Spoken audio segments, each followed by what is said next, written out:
ऐसे लोग स्वयं परेशान होते हैं हमेशा, इसका ध्यान रखना चाहिए। और जहाँ वो ऐसा अनुष्ठान करवाते हैं किसी को परेशान करने के लिए, वो भूमि भी अपवित्र हो जाती है। आती है जी भगवान महादेव की नगरी से सत्या का प्रयोग किया है सालों ने, इसलिए भगवान ने अपने सुदर्शन जी को आदेशित किया तो जाओ जाके काशी को जला दो। सुदर्शन जी ने पहले सत्या को नष्ट किया, उसके बाद निन्ने वन्ने काशी तो पिछला जो हम सत्या विट्या बिल्ले सलम बुलवाया चित्र प्रभावा स्वयं पहुंच गए वहां पर। काशी विश्वनाथ काशी को छोड़ के चले गए और सुदर्शन जी ने काशी को जला के शुद्ध किया, क्योंकि वहां पे सत्या का प्रयोग हुआ था। उसके बाद सालों का वध किया है। सवाल के सलाल की पौंड्रक का एक मित्र था दुविध नाम का बानर। ये दुविध नाम का बानर दुविध मयंग नीरंगल अंगद गज विकटास वो कहाँ था? भगवान के रामादल में था। जब सारे बंदर और राक्षस युद्ध करने लगते तो द्विविध क्या करता? राक्षसों के रूप धारण करके उसकी पत्नियों के पास जाता।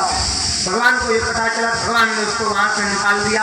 आज वही द्विविध पौंड्रक का मित्र है। बलराम जी क्रीड़ा कर रहे थे, बलराम जी के यहाँ पहुंच गया, उनको परेशान करने लगा, बलराम जी की स्त्रियों को परेशान करने लगा। तो बलराम जी अपने हल से खींच के और मुंह तल से उसके मस्तक पे प्रहार किया है।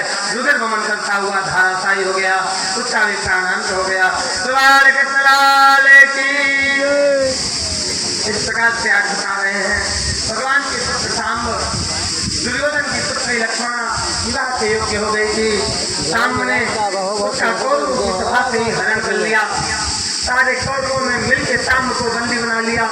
जरूर के लोग जाके युद्ध करना चाहते हैं, बलराम जी ने आके रोक दिया। बोले अपने अपनों के बीच में युद्ध कहता, मैं जाके समझाऊंगा। बलराम जी पहुंच गए समझाने को। सारे कुरवंशी आके बलराम जी का पूजन करते हैं। तो सही है। जब बलराम जी ने कहा भैया हमारे पुत्र और पुत्र वधू को लाके हमें दे दो, तो वही कुरवंशी क्या कह रहे हैं बलराम जी से? अहो महत्म कालगत्या शिरो मुकुट सेवितम। अहो काल की गति अत्यंत दुष्कर है। वही कौरव जो बलराम जी की पूजा कर रहे थे, वही कौरव पहुंच के कह रहे हैं बताओ काल की गति अत्यंत दुष्कर है। जिसको चरण में होना चाहिए वो चरण की कन्हई हमारे मुकुट पे बैठना चाह रही है। बलराम जी मुस्कुराए, बोले अच्छा तो हम आपके चरण की कन्हई हैं और आप मुकुट हैं। तुरंत ही बलराम जी ने अपने हल को बढ़ाया और हस्तिनापुर के एक छोर पे लगा के पूरी हस्तिनापुर को खींच दिया। पूरी हस्तिनापुर 90 डिग्री सेल्सियस टेढ़ी हो गई। सारे हस्तिनापुर में भूकंप आ गया। तब सांब और लक्ष्मणा को आगे करके भगवान के साथ आ गए। बलराम जी के धूमधाम से बलराम जी सांब और लक्ष्मणा को ले आए। बहुत सा धनधान दहेज लेके आए और यहाँ से उन दोनों का आपस में विवाह करवाया है। सवाल के सलाले की इस प्रकार से भगवान की नाना प्रकार की लीलाएं करती हैं। भगवान के गृहस्थाश्रम का दर्शन करने के लिए नारद जी पहुंच गए। रुक्मिणी जी के यहाँ पहुंचे, देख रहे हैं भगवान पूजा कर रहे हैं। जाम्बुवती के यहाँ पहुंचे, देख रहे हैं भगवान रथ चला रहे हैं। सत्यभामा के यहाँ पहुंचे, भगवान बालक को खिला रहे हैं। जहाँ गए भगवान कहीं भोजन कर रहे हैं, कहीं युद्ध क्रीड़ा कर रहे हैं, कहीं अपने बच्चों के साथ मौज मस्ती कर रहे हैं, कहीं सत्यनारायण भगवान की कथा सुन रहे हैं। नारद जी मोहित हो गए। अंत में आके नारद जी ने भगवान को प्रणाम किया कि प्रभु ये आपकी लीलाएं हैं और आपकी लीला को हम साधारण लोग कभी भी जान नहीं सकते हैं। इसीलिए वेद कहता है नित्य नीति ये भगवान की लीला है।